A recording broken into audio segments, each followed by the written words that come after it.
Muy buenos días, bienvenidos, bienvenidas a una nueva edición de Ourense en línea, el ciclo de encuentros que desde el Círculo de Empresarios de Galicia y con el patrocinio de la Diputación de Ourense nos lleva a conocer diferentes personas, diferentes empresas de nuestra querida provincia de Ourense.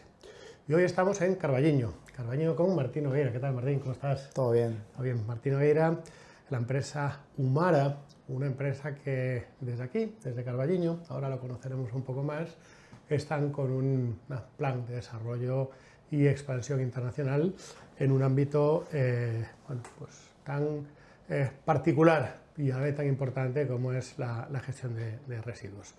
Martín, vamos a conocernos. Ahora mismo nos definimos como startup, ¿no? Correcto. Y tú, como estas siglas que utilizamos de COO, Chief Operation Officer, me imagino que alguna que otra vez te ha tocado hacer el pitch de la startup, ¿no? Sí, bueno, alguna vez nos ha tocado. Yo en este caso soy el CEO, el director de operaciones. Mi compañera Laura es la CEO. Y bueno, si quieres os explico un poquito lo que hace Umara. Al final Umara es una empresa de software que se dedica a ayudar a las empresas a diseñar y a operar las plantas de tratamiento de residuos o de plantas de reciclaje.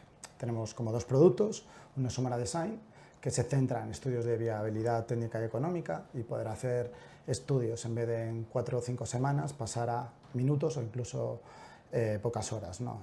Y hacer simulaciones repetitivamente, ¿no? Y optimizar el objetivo, optimizar en fases conceptuales lo que sería los rendimientos de planta, mayores recuperaciones, etcétera.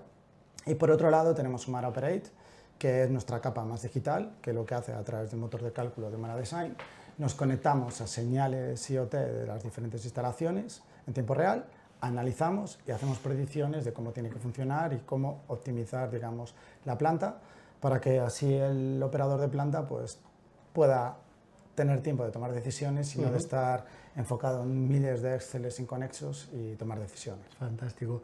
Mencionas empresa de software y mencionas además que tenéis producto, ¿no? Esto es algo que, bueno, desde el sector TIC pues llevamos impulsando, ¿no? El que se haga producto, ¿no? Que no todos sean servicios. Hace poco, solo en el clúster TIC o la representación TIC de Galicia, creo que recordar que el 65-70% de las empresas eran o bien consultoras o prestadores de servicios. ¿Cómo se llega hasta aquí? Vamos a hablar un poco de los antecedentes, de los orígenes. ¿Cómo se llega a que Martín y con tus compañeros decidáis construir y poner en marcha una empresa de software de producto? Bueno, pues yo creo que es más bien por temas de frustración, ¿no? Es decir, nosotros llevábamos diseñando plantas, no solo aquí en España, sino también en Latinoamérica, y se hacían, digamos, con hojas de Excel infumables, súper gigantes y datos interconexos, y decíamos, joder, se tiene que hacer de alguna forma, ¿no? De alguna forma mejor. Y para eso, pues bueno, basándonos en investigación de que en otros productos de ingeniería se estaban haciendo qué novedades, pues vimos que había una posibilidad de hacerlo nosotros, ¿no? Porque no había nadie que lo hacía, entonces dijimos, tanto mi socia Laura como yo, de decir, venga, pues nos lanzamos y esta visión que tenemos de automatizar todo lo automatizable, hagámoslo para darle las herramientas digamos, a los ingenieros de pensar más que de estar ejecutando pues, macros y esas cosas. Todo en un momento en el cual ya llevamos años inmersos en la digitalización. Pero claro, una cuestión es lo que se nos ocurra a nosotros, que lo vemos claro, que este es el futuro, pero ¿cómo es la realidad ahí fuera? ¿Cómo es la realidad de las plantas de reciclaje, de las plantas de residuos, incluso de las propias ingenierías que diseñan los proyectos? ¿Aceptan bien la digitalización? Bueno, nosotros estamos en un sector que está un poco anticuado con respecto a otros sectores en donde la digitalización está llegando, ¿vale? Sí que es cierto que la tecnología está, lo que pasa es que de momento, si nos vamos a la parte de operación, la gente sigue operando con libros, ¿vale? Es decir, escritura a mano, ya no hablamos ni Excel en algunos casos. Y si nos vamos a la parte más de ingeniería, lo que decía, es con herramientas de hace 20 años, se siguen diseñando las plantas del futuro, ¿no? Sí. Entonces, vimos ahí un nicho y una forma de hacerlo mucho mejor. Así es, yo tengo algunos recuerdos de viajes por motivos de trabajo a Centroamérica y veía mucho a los arquitectos y a los ingenieros que llevaban los planos en papel. Sí. Y luego incluso cuando hablabas con algunos, porque bueno, te pedían alguna consulta, Me acuerdo de las hojas sábanas aquellas de Excel con los Gantt de los proyectos, que claro, que yo era prácticamente, te había que poner una pared para poder seguirlo. Tú que vienes del mundo de la ingeniería, ¿cómo cambia ese chip ahora que estás en una startup? ¿Cómo cambia ese perfil de mentalidad de ingeniero cuando estás trabajando en industria a de repente pasar a ser empresa software? Pues la verdad tienes que cambiar pues esa mentalidad, ¿no? Es decir, de las cosas que antes estaba haciendo, porque después lo que dices tú, hay un montón de herramientas que no están conectadas y eso es otro de los fallos que vimos en el sector y lo que buscamos nosotros es conectar los diferentes sectores, por lo que dices tú, el Project Gantt, el listado de equipos, el Presto, diferentes herramientas de ingeniería, hasta el Autodesk, dentro del mismo software, para que cualquier cambio que tú realices se vea afectado en el resto, ¿no? Entonces, eso es lo que nos ayuda a nosotros a agilizar los trabajos y a poder optimizar, ¿no? Y eso es el gran cambio de paradigma que tuvimos que pensar nosotros primero, cómo hacerlo, para después aplicarlo y que nuestros clientes ahora lo estén disfrutando. Porque claro, estamos hablando de un paradigma tecnológico en el cual ni siquiera había una estandarización en programas de project management. Claro, hoy en día hablamos de BIM, para algunos BIM es algo normal, pero ahí fuera es tan normal que la gente esté utilizando ya ese tipo de despliegues de plataformas para visualizar, planificar, corregir, anticipar. Pues lamentablemente todavía no, ¿vale? Muchos hablan de que ya tienen implementados sus tecnologías BIM, que tienen... BIM al final es el 3D, pero con más información, ¿vale? Para que la gente entienda. Nosotros sí que es cierto que ya dentro de nuestro proceso ya incorporamos estas tecnologías, ¿vale? Entre otras, a nivel de administración pública europea es obligatorio ya entregar los proyectos porque al final lo que busca es que no solo sea el 3D, sino también la interconexión de datos de las instalaciones y en eso es lo que nos hemos adelantado y queda mucho por hacer aún. Claro. Es que hoy en día nos da la sensación, y esto es transversal a muchos sectores, de que tenemos esas tecnologías que están a nuestro acceso, pero lo que nos falta son los datos. ¿Cómo suplimos? Aquí para un proyecto de los vuestros, ¿nos podemos fiar de datos sintéticos o necesitamos primero hacer ese ejercicio de levantar datos reales? Aquí hay dos vías, ¿no? Nosotros, en la parte conceptual, nosotros sí que hemos gastado mucho tiempo de desarrollo, ¿vale? Para entender muy bien cómo se comportan las plantas en diferentes situaciones. Por eso tenemos un algoritmo propio en el cual la fiabilidad es muy, muy elevada, ¿vale? Los resultados. Pero sí que es cierto que cuantos más datos estructurados tengas, mejor puedes analizar. Y ahí está muy bien dicho, porque la gente cree que tiene datos, pero no tienen histórico de datos. Es decir, falta mucho tener datos para después aplicarlos. Que a veces existen, pero hay que ir a rascarlos, buscarlos, digitalizar, OCRs y cosas de estas. Exactamente. Para llevarlos ahí. Has mencionado una palabra clave, algoritmo. En este momento en el que estamos buscando producto digital, producto software, el poder tener algoritmos propios, que la gente entienda, porque muchos años hablaba de que el software no se puede patentar, que no sé cuánto. Al final el algoritmo es propiedad intelectual, es un activo y es vuestra core del negocio, ¿no? Es lo que os hace diferentes. ¿Cómo llegáis a daros cuenta de, oye, esto es lo que vale y sobre todo, cómo le trasladamos ese valor a nuestros proyectos? Pues el algoritmo al final en nuestro caso es como, nosotros tenemos nuestro motor de cálculo, ¿vale?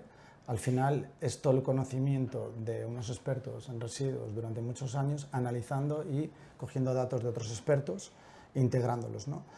Es algo muy core, nosotros lo tenemos protegido y es muy difícil de que alguien pueda, cogerlo, patentarlo. O sea, está protegido legalmente. Sí, correcto. Y está protegido cibernéticamente, le vamos a llamar. Correctamente. Es decir, al final tenemos que pasar sistemas estándares de seguridad, 27001, bueno, un rollo burocrático bastante grande, pero es fundamental, digamos.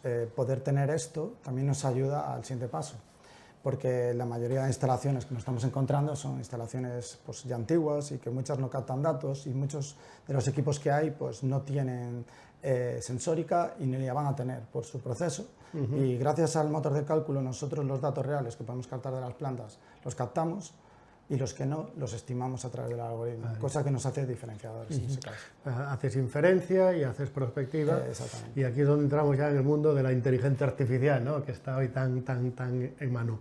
Cuéntanos, ¿cómo la vivís vosotros? ¿Cómo la utilizáis vosotros? Para que la gente también pues, entienda que cada vez que sale la palabra inteligencia artificial ahora ya pues parece como que estamos secando un río o que están ocurriendo cosas, porque realmente si se sabe utilizar tiene esos resultados, ¿no? Este es un melón bastante grande. Aquí nosotros utilizamos para tareas diarias nuestras, la inteligencia artificial a través de agentes, etcétera, pues para diferentes partes de lo que es el proyecto o lo que es la empresa.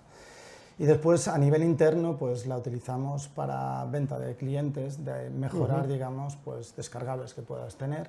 Pero más allá de inteligencia artificial, que se habla mucho, creo que falta mucho más la primera capa de realidad, de decir, vale, para tener una buena inteligencia artificial necesitas datos. Y esos datos tienen que estar estructurados y tienen que estar bien organizados.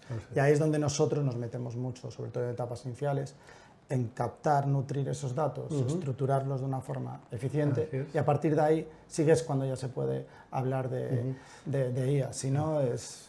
Entonces a vosotros os pasa esto de que vosotros decís, no, nosotros somos una empresa tecnológica con un software de gestión de residuos en planta y demás, pero al final implícitamente le estáis ayudando a las empresas a su digitalización. Totalmente, totalmente. Os remangáis allí con ellos y decís, venga, vamos a ver qué hay. En estas etapas, totalmente.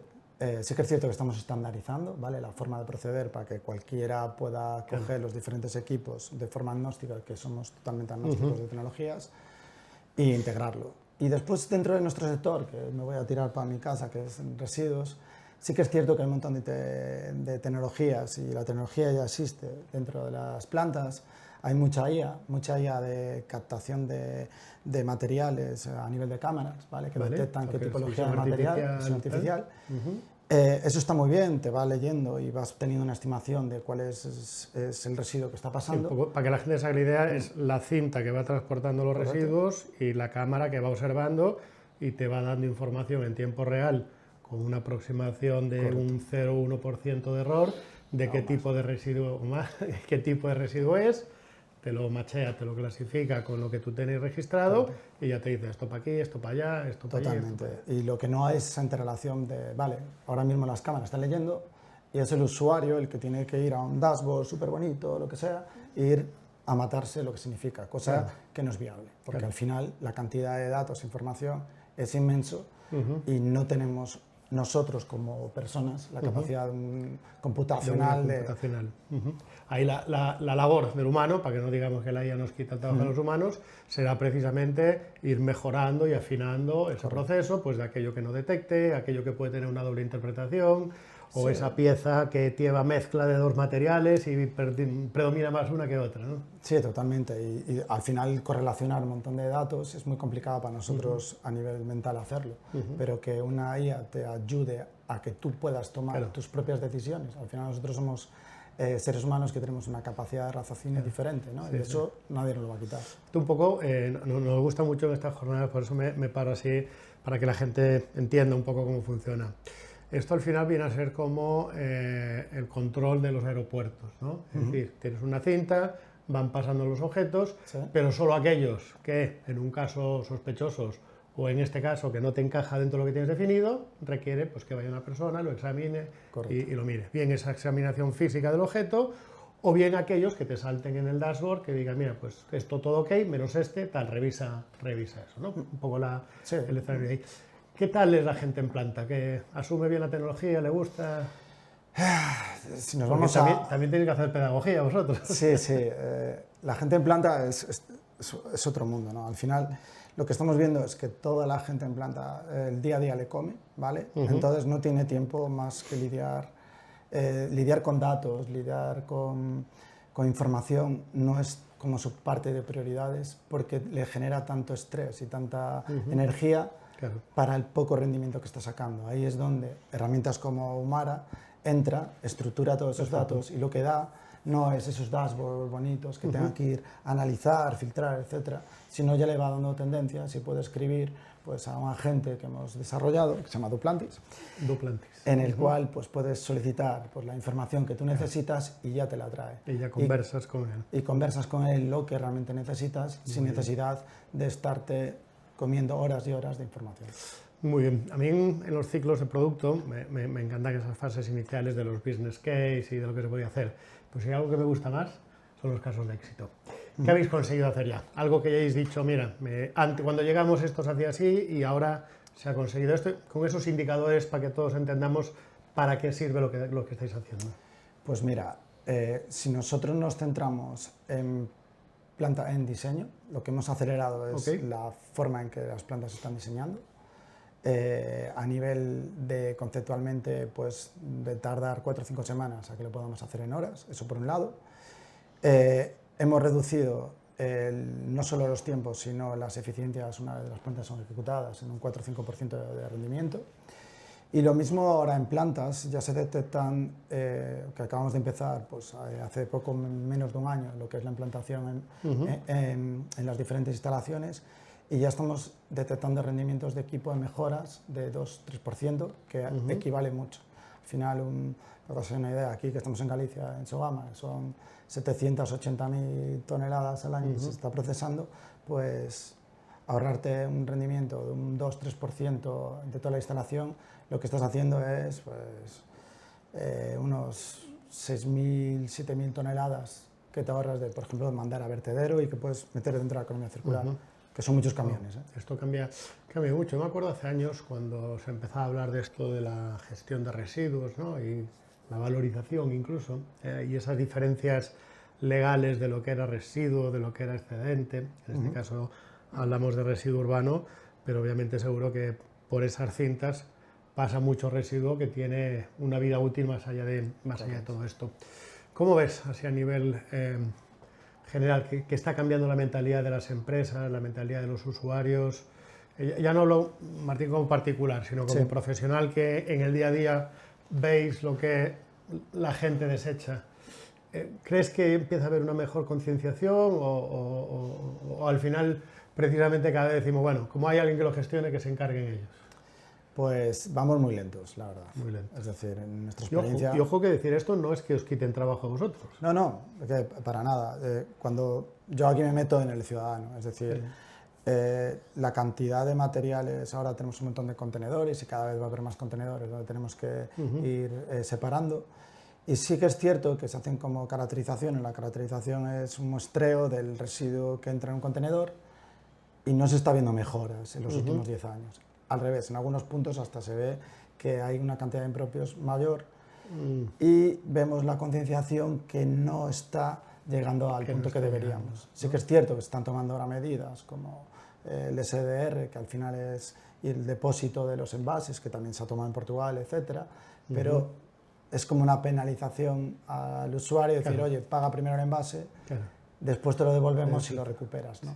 Sistemas que funcionan en Europa, que se están implementando aquí, pero lamentablemente no hemos sido capaces de mejorar por formaciones o educación.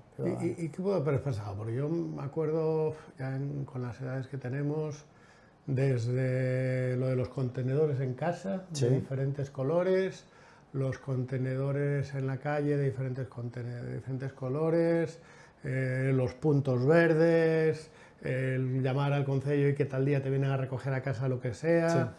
Pero al final parece como que, no sé, la sensación que hay igual al ciudadano es como que al final siempre soy yo el que tiene que hacer el esfuerzo, ¿no? Pero luego nos enfadamos cuando nos venden a granel en los supermercados, cuando nos reducen los envases. Entonces, claro, es como, no sé, como cierta comodidad, ¿no? Por parte nuestra, de las personas. Totalmente. Y eso es muy difícil de cambiar. Es decir, los hábitos de consumo, si no cambian pues, en supermercados, etcétera, y nuestra forma de cómo consumimos, es difícil después que reviertan una mejor reciclabilidad. Así es. Al final, todas las bolsas estas de patatas fritas, rufles, jamón, todos conocemos cómo es el color, son material multicapa, que eso no se han reciclado después. Pero claro, si no lo haces así, Rufles no vende, y si no vende, no genera beneficios, ¿no? Entonces, es como un ciclo que es muy complicado de poder gestionar. Sí, es que luego además nos gustan mucho las polémicas, porque luego una idea que nos puede parecer incómoda, como es eso de que el tapón no se separe de la botella, pues resulta que está dando unos resultados buenísimos, ¿no? Da de que llegan más al destino final, pero después... Antes llegaba el tapón, ahora llega todo. ¿Qué pasa? Es que ahora... Es que esto es bastante complejo, pero al final esta botella, ¿no? Que es de PET y el botón es de PAB, no se reciclan de la misma forma. Entonces llega el reciclador, igual no lo ves en la planta, pero después igual a niveles macro, se está recuperando incluso peor. O sea, que al final las decisiones regulatorias no siempre se ajustan a la realidad. Exactamente. Vamos a otra realidad. Vosotros estáis dentro de esa categoría startup, ¿no? Y además dentro de esa categoría startup, pues recientemente, pues galardones de las startups con más impacto, etiquetas de estas nuevas, antes hablábamos, Deep Tech. ¿Cómo ves, cómo analizas, ya que estáis dentro del ecosistema, este ecosistema startup? Es decir, ya hoy en día, año 2026, una startup no son 4 amigos que se juntan para hacer algo, son proyectos serios. ¿Cómo respiras tú cuando vas a tener interlocución con empresas, financiación, inversores? Enhorabuena, por cierto, que habéis cerrado una buena ronda ahora. ¿Cómo vivís el día a día de la startup? Porque bueno, llevamos ya muchos años con startups, ha hablado de la burbuja startup, hay incubadoras, aceleradoras, hay muchas cosas alrededor, pero luego no muchas llegan a donde estáis llegando vosotros. Al final, para mí una startup es una pyme, es decir, que está peleando el día a día para sacar su producto, sus proyectos adelante. Sí que es cierto que empieza a haber cada vez más en España el ecosistema startup, ¿vale? Que al final pues, sí que son más como empresas más tecnológicas, en copia, o sea, las empresas míticas de Silicon Valley que vemos todos. Sí, bueno, surgió ahí un poco el concepto de startup, ¿no? De base tecnológica, empresa base tecnológica, startup. Sí, correcto. Y sí que es cierto que a nivel que al final las empresas grandes, corporaciones, lo que buscan es, cuando ven que ya tienes un tracking y una robustez mayor y que estás ahí después de 2 o 3 años, es cuando empiezan a confiar, ¿no? Claro. Es decir, no es un camino fácil, es un camino largo. Es decir, aquí en España no es como en otros países donde se apuesta más por la innovación desde etapas iniciales. Aquí necesitamos tener todo más... vale, funciona mi competencia, vale, pues ahora es cuando quiero tomarlo yo. Hace poco, en ese entorno startup, había sido una jornada de inversión, ¿no? Y aparecían allí los business angels, venture capital, tal. Y al final todos ofrecían lo mismo, que era una nota convertible, un préstamo al 10%. Y yo decía, vosotros no sois inversores, sois prestamistas. ¿No? Sí, sí. Bueno, eso es porque ganan más al final. Claro, entonces son los que más ganan. Digo, para eso se lo pide al banco, si así te voy a dar más. Vosotros lo estáis ahí, ¿no? Estáis ahí peleando, estáis ahora en un momento de dar un salto importante. Correcto. Y hoy nos recibes aquí en Carballiño, en Ourense, y además en la conversación muy claro, es que no tenemos una oficina... ¿Se puede hacer desde aquí? Hombre, aquí lo estamos haciendo, ¿no? Es decir, al final nosotros somos una empresa totalmente en remoto, ¿vale? Mis compañeros están pues, en diferentes localizaciones de Galicia o pues, de otras partes, ¿no? Como Sevilla, que no sé qué el calor que hace aquí, imagínate lo que puede hacer allí. Y sí se puede, sí que es más complicado, ¿vale? Entonces necesitas una red y ese apoyo inicial, ¿vale? Para ir aprendiendo y anteponerte un poco a los problemas que hay, ¿no?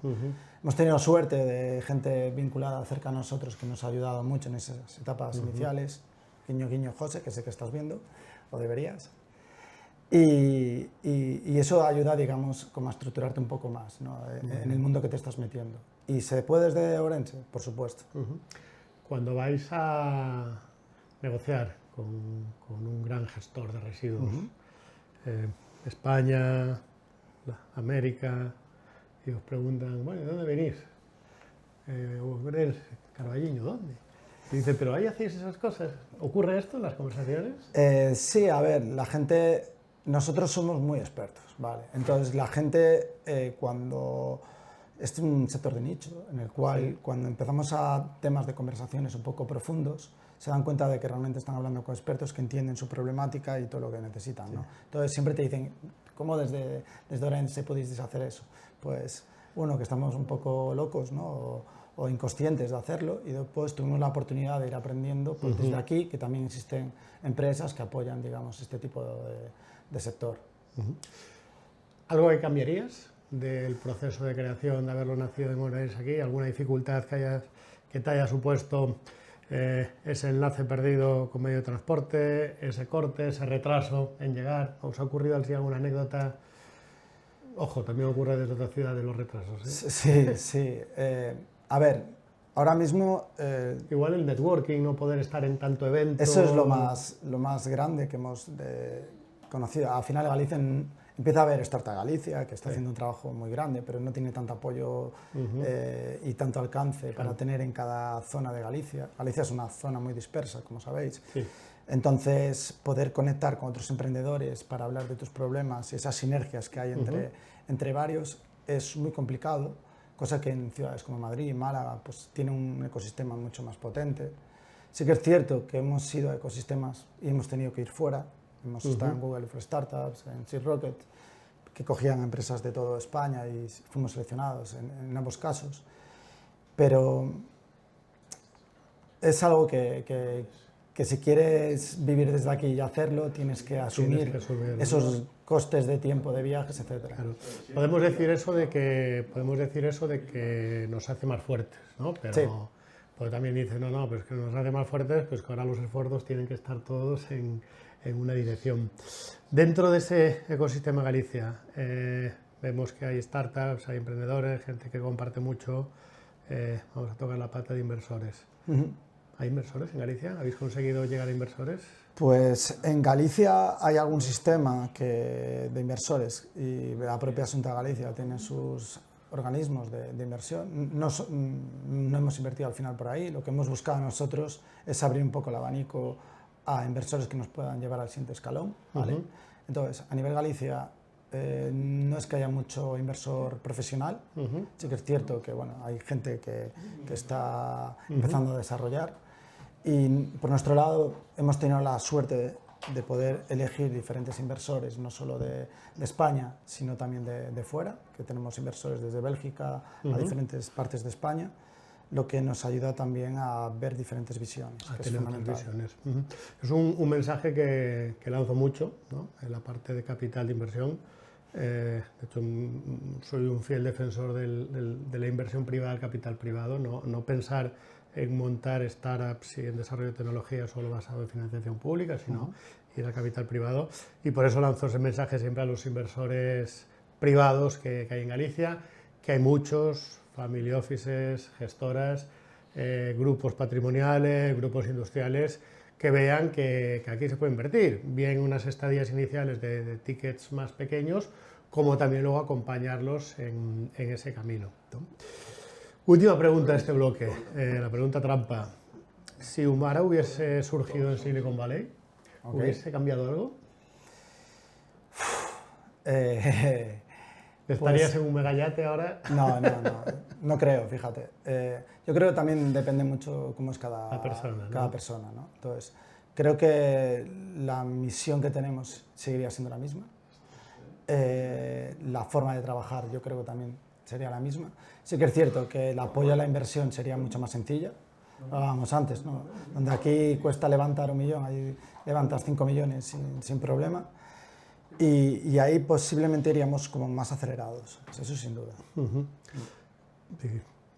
Iríamos más acelerados, probablemente tendríamos que ir otro camino. Igual por el camino, nuestro cap table ya nos hubiese sentado alguien que nos diría lo que tendríamos que hacer o no. Puede ser. ¿Mantener autonomía en estos momentos? Sí. Y además lo dices. No, sí, de momento tenemos la mayoría, lógicamente. Tenemos inversores que tienen poder de decisión dentro, pero siempre con una buena colaboración. Venga, próximos pasos. Acabáis de recibir inversión, tenéis ahí un compromiso grande. La gente se piensa que cuando recibes inversión dices, ala, ya está, ya lo conseguí. Sí. Y ahora no. Ahora lo que tengo es que saber gastarlo y conseguir lo que dije que iba.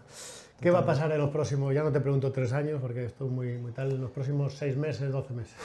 Bueno, pues nosotros en los próximos meses pues, estamos contratando gente, así que encantado si alguien se anima a mandar currículum a Umara, es importante. ¿Algún perfil específico que Bueno, estamos buscando gente de ventas, ¿vale? Con experiencia en ventas B2B y con experiencia en el sector industrial, bienvenido.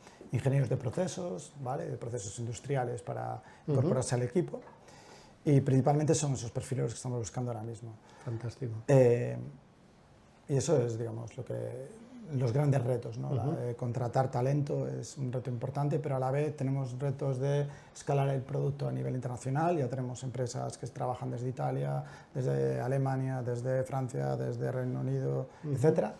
Pero sí que podemos escalar más, ¿vale? Estamos en una época que los objetivos que nos marcamos en el business plan los vemos factibles, ¿vale?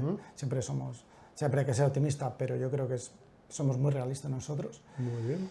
Y después tenemos también retos de producto, ¿vale? Es decir, tenemos esta Umara Operate, etcétera, que muchos retos, muchas cosas vienen los próximos meses. En esos retos de talento, en Galicia tenemos talento, en el resto del mundo también, pero que sepáis que en Galicia hay talento y aquí hay una gran empresa en la que podéis recabar.